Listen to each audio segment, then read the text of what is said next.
everybody, and welcome to GenFriends. I'm so glad to have you here. I am Cheri Hudson Passey from Carolina Girl Genealogy, and with me tonight is Melissa Barker, our archive lady with us. How you doing, Melissa? Doing good. Hi, Cheri. Hi, Shelley. It's great to be back after a couple of weeks of hiatus. Yes, we've had a couple of weeks because I haven't been in town. And then also we have Shelley Murphy, our family tree girls, with us tonight. Hi, Good Shelley. evening. Hello.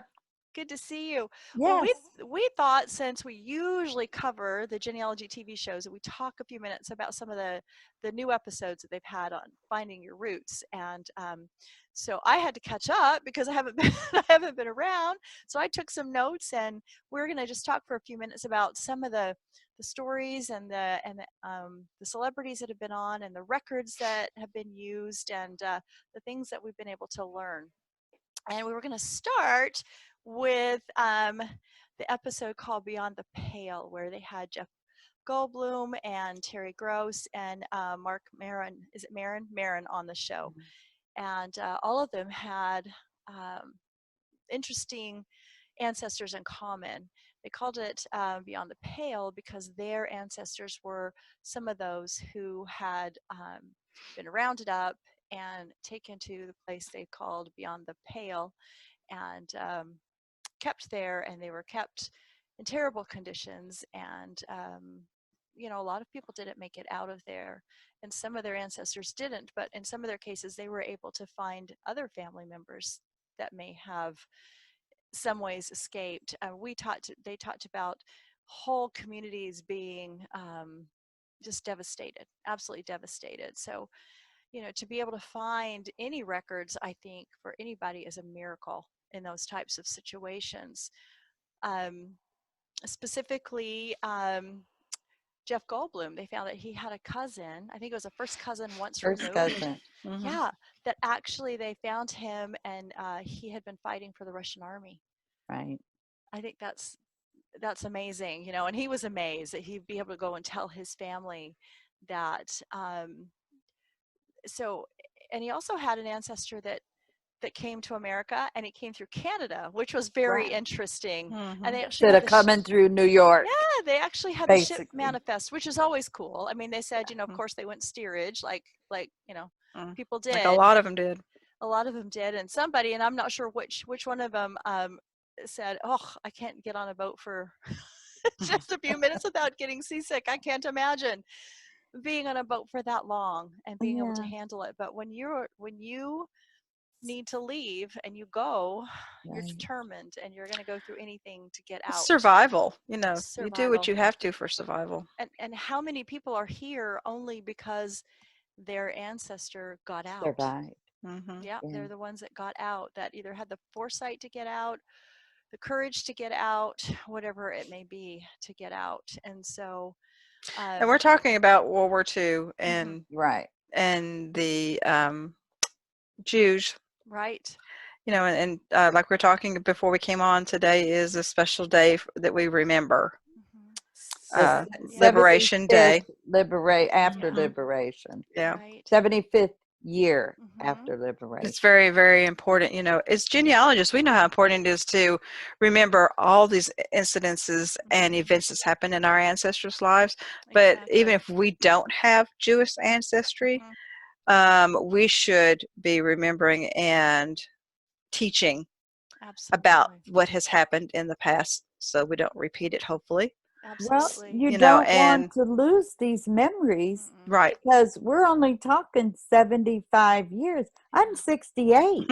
Yeah. I'm just saying how close that is, and you have people that are all the survivors, and then their children. Exactly. Or they were children. Right. And, now the older adults. And are you guys noticing a little more emotional aspects in those last few episodes? Well, they touched on some really emotional topics too. Yes. That brings that emotion out. I was when they went, I can't even talk. Sorry. Terry Gross, when he was talking to her, they had gone to the Holocaust Museum, and she was brought attention. I believe she said it was her father that was very emotional when he saw the gate of Tarnoff there, and That was her she didn't father, know, yes. and she didn't know why until they were filmed the show, and she learned that they rounded up. It was like 7,000 people that they rounded up and killed, and no wonder her father had this emotional reaction when he saw He that probably gate. had family there. Most likely. Yeah. And yet again, you know, she said, I'm here because someone had the foresight pre-war, you know, some Correct. before World War I even broke out, to get out. And, you know, that's why she's here, because, you know, we've seen this time and time again as they've tried to move back with people with the Jewish ancestry. It's very difficult because they go to these towns and they've been totally wiped out. And so, you know, whole families, whole villages, whole communities are gone. So I agree with you. It just seems like this season seems to have a little more emotional aspect to it, but it's really talking about the survival. Like Melissa said, it's really touching on that. It could be being free, being enslaved, dealing with the Holocaust, you know, murders, just all this horrendous stuff. And I'm going to say our job is to make sure this doesn't go away. Oh, exactly. You know, call those names out. You know, Yeah. we do it in African American culture all the time, Yes, and I know the Jewish do it, especially during the Holocaust time. Sure. You know, the third person on that one episode was Mark Maron, and it was funny because they had a Southern connection, and you don't think about that. He had ancestors that went down to Charleston. Of course, you know, that always makes me. And weren't they also Jewish? They were, they were Jewish. Yeah, everybody was Jewish they came on that down. show. They came down to Charleston, and they actually ended up with like a small chain of grocery stores, which was very interesting. But they ended up going broke. There was lawsuits between father and son and all sorts of things, and they ended up moving back to New Jersey, and they were penniless. But, you know, you think it's interesting. I mean, he knew nothing about having any roots whatsoever in, you know, in Charleston. Well, a lot of people don't know, and when you do Southern research, like I think we all do have Southerns, there are pockets of Jewish families that when they came before World War II, during World War II, or even after World War II, there's pockets in Georgia, there's pockets in Mississippi, you know, and there's pockets of these Jewish communities that did come to the South. And so, you know, it's funny because when Jewish people find out their ancestry and they say Georgia, how did they get in Georgia? You know, exactly. Well, they just saw opportunity to go and, you know, make have a farm, have a grocery store, whatever it was that, you know, that they could see a future in, they would go and do. And so that's what you do with your families. You move for opportunities. So, yeah. What was interesting, and we're talking about Jewish and also today, the celebration and remembrance. But at the Historical Society that I'm on the board with, we have a Jewish exhibit right now. Oh, do you? And it's in Charlottesville. It's the Albemarle Charlottesville Historical Society. And the exhibit is taking from the founding of the Jews when they first arrived, the families that arrived, just like you said, setting up, you know, like coming through Charleston. Well, they came through to Charlottesville also. And the churches, temples, you know, all of those things being built, beautiful, fabulous, you know, houses of worship. And what was also interesting, she brought the exhibit all the way through the August 2017, another historical event for Charlottesville when the white supremacist stuff was there, because they chanted similar to like the things on the episodes or that we're hearing on the Holocaust and all of those things. They were chanting, the Jews will not replace us. So you've got these people marching, and I'm sitting here thinking of all of this, and here we're trying to celebrate and remember those that passed, you know, those that were lost because of these horrendous acts. But it's a beautiful, nice little historical exhibit that walks you around. So yeah, it's very interesting, and it's things to learn. You know, Sure. if people don't know, they don't know the roots of, say, the Jews coming in the South. Mm-hmm. You know, so yep. Exactly. Exactly.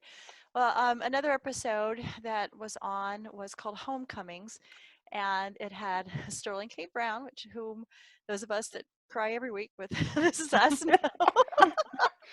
I loved his story, but I don't watch This Is Us. I'm not crying every week. Comedian Shazer Zamata was Yeah. on there, and musician John Baptiste, and theirs was some interesting stories as well. Mhm. Everybody's got these interesting stories to tell, and it's fun to watch as it's revealed to them.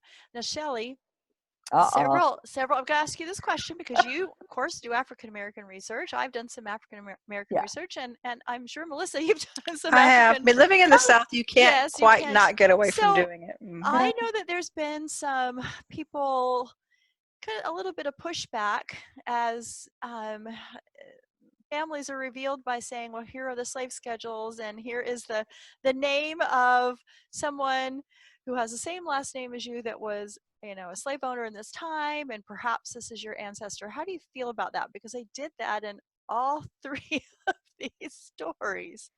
How do you feel Well, about that, Melissa? And how do you feel? We'll take turns. for me, unfortunately, I expect to see it. Mm-hmm. And I do have a lot of European ancestry.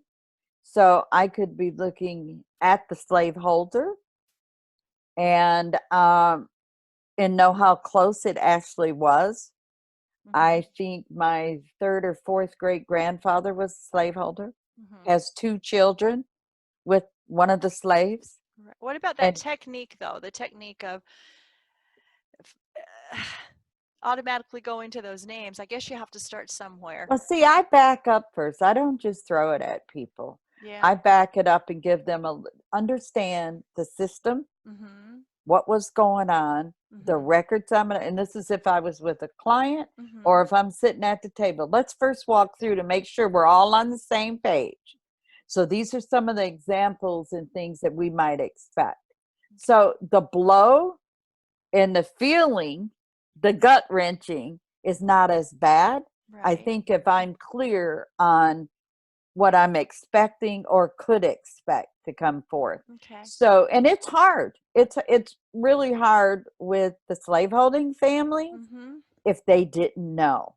Sure. If they Sure. did not know. So if I'm talking Exactly. to a younger generation, because they might be very Christian, very Right. even Quakers or whatever. Sure. And it's like, well, our people wouldn't have done that. Well, let's walk through and see some of the paperwork. Exactly. And again, I try to stay calm because Yeah. there's times that it's gut wrenching, Well, sure it is. especially if we have to look through some stories Yeah. and some oral histories or something. But no, I think it's how you present it. Yeah. There's going to be a reaction regardless. Is that where you go first? And the way you research, do you just maybe process of elimination? Do you go to the records of people in that community that had the same last name? Most slaves did not take the slave owner's That's name. what I was. Yeah, exactly. So and according so sometimes to it seems search, like that when you're giving them this that's records, an and assumption. That's an assumption. Exactly. That's kind of what I was trying to get to. Yeah, Family Search says, I guess based on their inventory, and it's on the wiki, that only about 15% of the slaves took the slave owner's surname.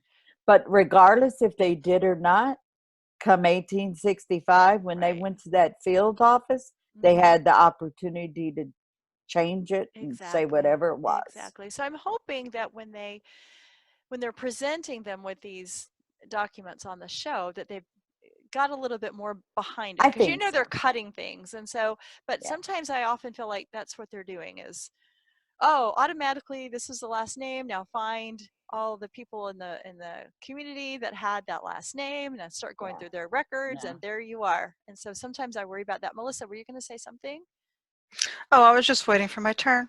Go right ahead. It's your turn. Yeah, I totally agree with Shelley because, one of the things that I try to do as a teacher, I teach a class and I lecture, and with clients that I have that maybe include African American research, is I try to educate them and help them to self-educate about the times, the history of the times, the feelings, and just how it was. It's difficult. I can't do it 100% because I'm not living in that time. Right. But I believe that there is enough out there that we can get a pretty good idea of what they were feeling, what they were living, and so like Shelley said, to us it hurts, to see these things, and I'm not saying it doesn't hurt them back then, but I'm saying that maybe they handled it differently, or they had to. Maybe they did take the slave owner's name, and like Shelley said, and I agree because I've seen the numbers too, majority didn't. Would I start with a plantation owner in the area? It would be in my top list of 5, because it does happen. So you got to rule it out. And one of the things, like with the research I'm doing with for UVA, one of the first places I go is 1870, and I am looking to see if there are Blacks in that community with that surname that might be from the slave owner. It depends what, if I have the enslaved person's surname, then I'll backtrack to 1870. Let's see if they're in the same community. Then I can hit to 1850 and 1860 slave schedules, then go back to 1870, 1880, and go forward, because I'm kind of working the reverse, because I'm coming forward to find the descendants. So I've got to resolve the slaveholder, I've got to resolve who the enslaved is, and make sure they connect on something, an estate, an inventory, or something. And then if I can get to 1870, then I'm going to 1940, and I might have to pop back. So I'm calling it a flip-flop type genealogy, because I'm not looking to go back. My end result is the forward, say after 1940. Right. Another thing that and I'm sure that my little area is not unique, but here where I live, there are several family names that have white ancestors, the same name, and black Correct. today people. Our county historian for years and years and years was a white woman with a particular surname. There was also African Americans in our community with the same surname. And once she did the research, she found out that one owned the other. And so that is also a community. And I have to mention, since we're talking about this, you're talking about the 70s. Today, I've been transcribing a set of records in the archives. These records, our county was formed in 1871, so it's after the Civil War. However, African Americans were living here after the Civil War and during the Civil War. And so I'm transcribing these records, and these are called warrants. If you know what warrants are back then, it's like writing a check. Right. And so I'm transcribing these, and these were from our very first days of when this county was founded. Today I came across one where back then they used to give support for paupers. And this one was for a woman who is an African American, listed as colored in parentheses, and she was getting money from the county for being a pauper. And I thought to myself, first of all, these are very, very poor people that don't have any money, they don't have anything. And so people are always saying to me, how will I find records? I didn't have anything. This is a record. That's a record. It's a record only for African American. This is 1873. Well, there's white paupers too now. Yes, there is.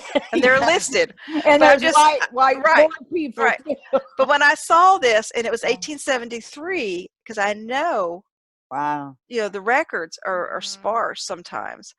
And so don't think that there's a record source, there won't be anything in that. Well, it's interesting you bring that up, because I did a talk on Saturday, and it was all white people in the audience, and walking them through, this was a getting started. So some of them are researching people of color, so on and so forth. But one of my points when I introduced them to the Freedmen Bureau records, the experienced genealogy people that were in that room never looked at them. And of course, now I've said they're all white. I want to make this announcement now. That record set has white people and black people in it. Absolutely. If you are not looking at the Freedmen Bureau and you can tell me all of your white ancestors were rich, then I'm okay. But if you can't tell me that those refugees pretty much are the whites, the poor whites in the community. So please, white researchers, access that record set. That's right. You might find somebody that's related to you. Exactly. That's a good. But it was a shock. It was after the Civil War, when African Americans were freed.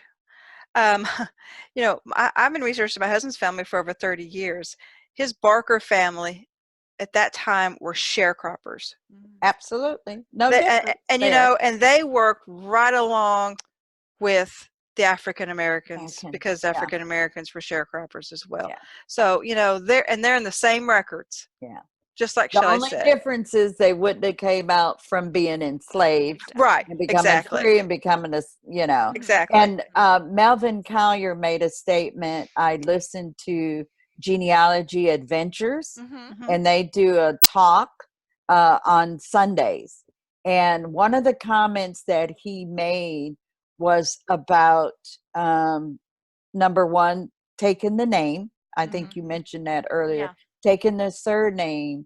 And also he said, he's going to kill me because the thought just flew down the road, gone down to Monticello saying hi to TJ. But he made the comment about assumptions pretty much. Number one, no, all the slaves didn't take the name, but also researching the adjacent counties. Don't just look at the county where you're at, because you might realize that the next county over has a strong connection. Exactly. So and I think the reflections of these shows that we watch on finding your roots, they might not always find them in the same county, or just those cases they take on, they've been that lucky, but that's not the real world. That's not the real world. Or we don't see that part of it. Yeah. Well, you know, it's really, speaking of people going someplace else, so the musician that was on there, John Baptiste. Oh, yes. His grandmother was actually she was born in Georgia, but went to Oregon. Yes. And he had no idea. That was so fascinating. That was fascinating. And she went simply to work in an industry that had been desegregated. Correct. And so that's why she left, because she felt like she would have a future. And then she went from there to New Orleans. And I mean, he knew that part of the Georgia kind of New Orleans history, but he had no idea that she had spent time in Oregon. And again, if stories aren't passed down, I mean, I guess she just never had thought, oh, by the way, I lived in. Well, it might not have been her, it might have been her daughter. Yeah, exactly. Or whoever didn't it's pass just it down. so interesting that you just never know where you're going to find people. And if you where don't especially if people move around and they didn't stay somewhere. So and you know, I've had genealogists tell me too that, you know, when I say you don't know, you need to look everywhere because you don't know where you're going. Well, then they look at me and they go, well, how am I supposed to find them? I don't know where they're at. If they're over here or over there, you just keep looking, because the records will show you and they'll point you in that direction. They'll send you on that journey. You know, we were talking earlier about the hardships that these ancestors on these shows went through and how they really bring that to light. Well, I mean, I'm sitting here, Shelley's sitting here, and Shirley's sitting here because our ancestors did what they had to do to survive. Right. You know, and for us, we should be telling those stories and not letting them get lost. Exactly. Calling out their names. Their names. Now, we just had This Land Is My Land with Queen Latifah. Raina Owens is her real name. Goodness. Yeah. And Jeffrey Wright. And I just thought these were just wonderful. I mean, Yeah. they both found out such amazing things. And the reason why they call this episode "This Land Is My Land" is because they both discovered that they had free people of color in their ancestry for generations. And they were landowners. And they were landowners. And as Queen Latifah said, she goes, "This land is my land. My people have been here since Yes. before the revolution." And Yes. I think, we get this automatic assumption if It's another somebody's, example of huh? assumptions like Shelley was Yes, talking about. because Mhm. she had no idea, and she was just so excited to go tell her family. But Absolutely. not only did And she her go dad, ahead, yeah, yeah, I was just going to because I say that. think her mom passed last Yeah. year. Oh, did she? Oh, that's I too think bad that she so. couldn't share this with her. But I think one of the most amazing things that they were able to show her was the paperwork freeing her Yes. ancestor in what, 1830 something. 30. It was like Yeah. 36 or something like that. The piece of paper that said, "On this date, you're free." Was that And Jugs? that Jug, was Jug? Jugs. Yes, her name was Jugs. And she was a midwife. And she was a midwife. Mhm. How I think every fabulous is that? community has stories about the midwives Yeah. if people will dig. Yeah, I wonder if they could find records about her being a midwife. That would be, I Yeah. mean, something had to tell them that she was a midwife, and maybe they just had The more census, things, probably more, on the yeah, census, most midwife. likely. But yeah, and so the interesting thing was that they found Jug's name listed with other enslaved in the will of the owner. But then more digging, they were able to find the paperwork saying that she was being freed, but they cannot figure out how she even was with the woman that freed her. Right. And she had put on the paper it was because of her belief system that said that this was wrong, and that's why she wanted to give her Yeah. freedom. I mean, and in the mid 1800s, that was amazing to me. And for her to hold a copy of that, and he Mhm. said to her, "You are reading The and day, the day." about the day. Yeah. Yeah, the Mhm. day That that was your so ancestor good. was freed. That was Oh, so the day good. before, she was a slave. This day, Right. she is Mhm. now She's free. freed. Yeah. Oh, that was just amazing. I thought that was an amazing. Can you Yeah. imagine finding? I mean, we look and look and look for these wonderful things about our ancestors, but have somebody find something that special. And she said, "I can't wait to tell my," I think she said, 8-year-old little brother or something like that. She said, "I Yeah. cannot wait to tell him."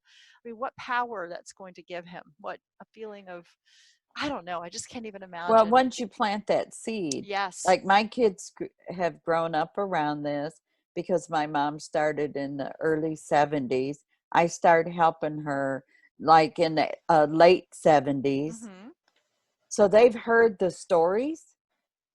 And the thing of it is, they might not be standing up and rattling on, but I guarantee you they know every one of those stories It's that they inside. heard or It's about the inside. findings and stuff, because you Mm-hmm. know what? Their grandma, who they're very close to, my mother, Yes. she talks just like she tells about her grandmother. She said her grandmother always talked about the past and she loved hearing the stories. Oh, And so one okay. of the things that she said to me one time, and again, internet wasn't thriving and Mm-hmm. or we weren't with it, but everything you had to request was through regular mail. Oh, yeah. Yeah, And yeah, yeah, yeah. I remember those days. Mhm. yeah, Yep. and she made copies, wrote 2 letters every time she requested something. Yes, So I she has remember all doing of her that. letters Mhm. Yeah.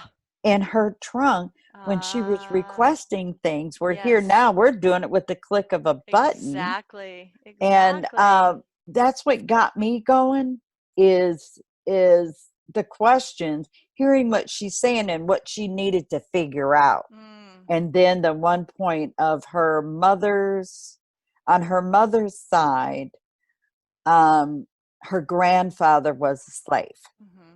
And I said, what? What do you mean? What? Who was the Mhm. slave? That that was the seed that got planted, and then the research began. And then I just took it from there, Yeah. Yep. from going up until where I'm at now. And she's Yeah. just amazed that Passing what on we those can do. stories. Yeah. Well, the comedian that was on that, or the actor that was on, I'm sorry, the actor that was on Jeffrey Wright, same kind of thing for him. They were able to find in the The free. 1860 that he had, and they said they were actually from a large colony in York County, Virginia, that's known for having a large community of freedmen in that community. And so that was shocking for him too, because he had never heard these stories, and I think he was a little nervous about what he was going to. I think they're all nervous when they come in. I think no matter what. everybody is. I don't know how much they're prepped Yeah. because of their reactions. Yeah. And Yeah. they seem so real, Yeah. Yeah. But It's like, I don't know if I want to turn that page. there was the Revolutionary battles down there Mhm. and things like that, Right. Yeah, So so I that's thought right that next was, to Jamestown. yeah, isn't that interesting though? I never Yeah. I never knew that, because I've never you just don't learn those things in the history books, do you? You just don't. Maybe you do if you grow up in Virginia, but Nah.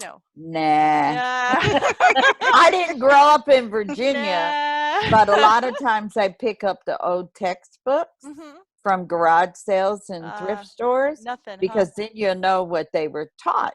Yeah. Yeah. And not But so his much. was interesting too, and like you said on the free part.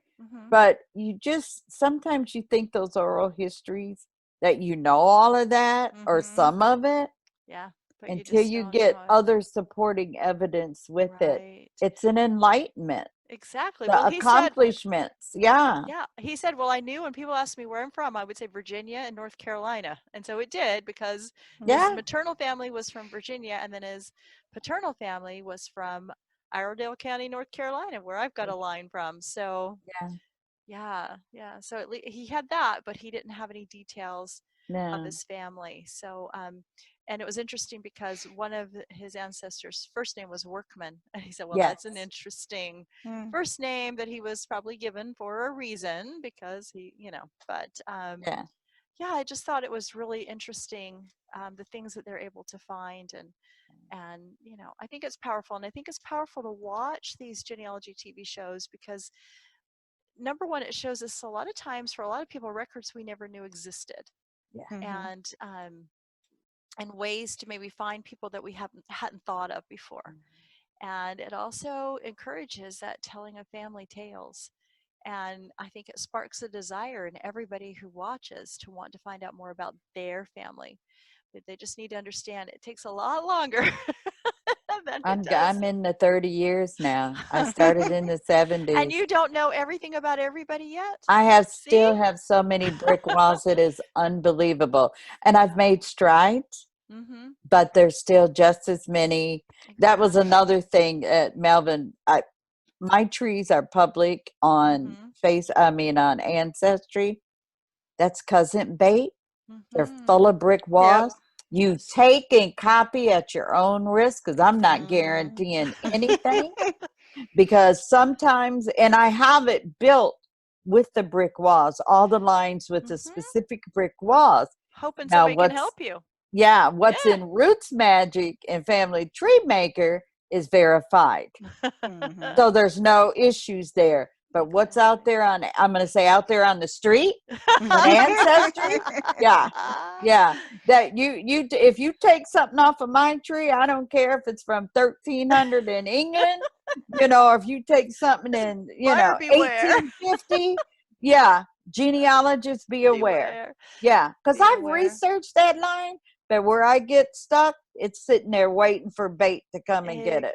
And let me see, or go look at your tree. What document? Wait, where'd she get that? Where'd they get that?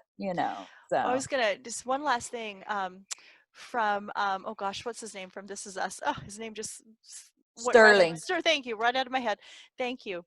They found one of the census records where it said that the parents were from Africa. Yes. Oh, I teared up there. Yeah. Because that just doesn't That's the happen emotional stuff again.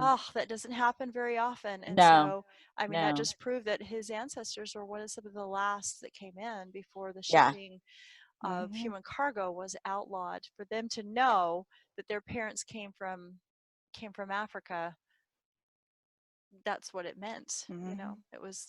That was very, very emotional, and just the very look on his, powerful. Yeah, the look on his face was just, Yeah, you felt it. oh, you did. You really did. You Mhm. felt it. Yeah. You really did. And so that just popped into my head that yeah, that was an amazing. Remember another episode, Questlove? Do you remember Questlove? Hmm. The drummer from the Roots. His Oh. person was on the Cotilda, which was the last slave ship that came Oh, in. Do you remember that okay. one? I Okay. do. That's, Yeah, that one. The one ancestor yeah, to be that able to he prove that. Yeah. had Africa Yeah. also as Yeah. a Mhm. birth Very location. rare for that, Very for rare. that reason. Yeah. I haven't come across any in Mhm. 30 years. I've never, and I mean, I haven't done nearly as much as of that type of research than you've done, but I've never seen it. Never in the cases that I've looked at. So, I'm hoping my South Carolina one, he supposedly had been a 9-year-old slave that came in mhm. and was purchased by the Curitan family. Okay. From And Charleston? uh, From Charleston I or? don't know. Oh, you don't know. I don't Okay. know. All I know is South Carolina. Okay, well tell everybody what county, because maybe, do you know a county at least? No, You don't even know a the county where Curitans were maybe, large slaveholders, Mm. and they right. went into Tennessee. Okay. And Mhm. Maybe large. There's a somebody. whole little book on the Okay. on the Curitan family. Well, I did that because I was hoping that maybe somehow through the Spell shipping that. Spell that name, yeah, Shelley. spell it. C as in cat, Ureton. All right. Anybody watching That's my Tennessee people. have That's right. I any was going to say, information? did you remember that? I did. They went see, she's From challenging me. They went right ahead. They came in. He supposedly, Ambrose Curitan, came in at 9 years old, gets sold, and then where they leave from the South Carolina, mm-hmm. I'm sorry, yeah, South Carolina, they go into Cott County, Tennessee. Mhm. So it's a border county, Mm-hmm. and where the assumption is, of course, for me, I went right to the county on the South Carolina and started working my way up Mm-hmm. in, 3 or 4 Down. counties straight across from Cott County. And the only reason I started there is because his son, Govan Curitan, was born 1864, 65 in Cott County, and he's in the 1870 census when he's 5 years old. Mm. So I've been circling around the Tennessee counties and said, I need to hop Yeah. over into South Carolina because Well, it's right hopefully. next door. Mhm. Yeah. Yep. Plus, the wife said on his death certificate that he was born in South Carolina, Mm. not Tennessee. But I have to go with the Tennessee Mhm. because he was an informant on his daughter's death certificate, and he said he was born in Tennessee. So Ah. I'm going to take his word over His his word that he wife's. maybe remembers where he was born. Maybe. He died 1928. Yeah. Okay. Well, hopefully, giving your family the shout out, somebody watching will go, I know Yeah. exactly the family that you're talking Yes. about, and they can help you out, because you know what? This is what this is all about, is Yeah. working together, helping each other, and helping us to find our families. And that's why we watch these genealogy TV shows, right? Tips, Tips, hints, hints, That's leads. right. That's right. motivation. Okay, I need to pick up the You know we family got line the again. motivation. And inspiration. I get It's inspired. Oh, inspiration. yes. Yeah, So much yeah, because they inspiration. leave out of Cox County and go into Loudoun. Mm. And so, yeah. Alrighty. So if you haven't watched Finding Your Roots, it's a PBS show. Check your local PBS channel. I know for me it's on Tuesday nights. Um, I think probably for most people it is, but you never know. And you can also watch it online as well through your local cable channel. Some of them are up that you can watch for a while, and some of them you have to go through they're locked, and you have to go through your Mhm. cable channel to open them up. So, Or you got to pay. or you gotta pay. You see those? That's true. Or you've got to pay. Well, it was really nice to chat with you ladies tonight and kind of get caught up a little bit, since we've had so much else going on in the genealogy world that we haven't had a chance to really catch up with Finding Your Roots. And I didn't want to neglect it this season, because it's a fabulous show that, like we said, does inspire and teaches and motivates, and gives us new ideas all the time, different, and just helps us learn things that Mhm. we didn't learn in school about the Yeah. different things in history that have affected our ancestors. So with that, we will see you next time on GenFriends. Bye, everybody. Bye.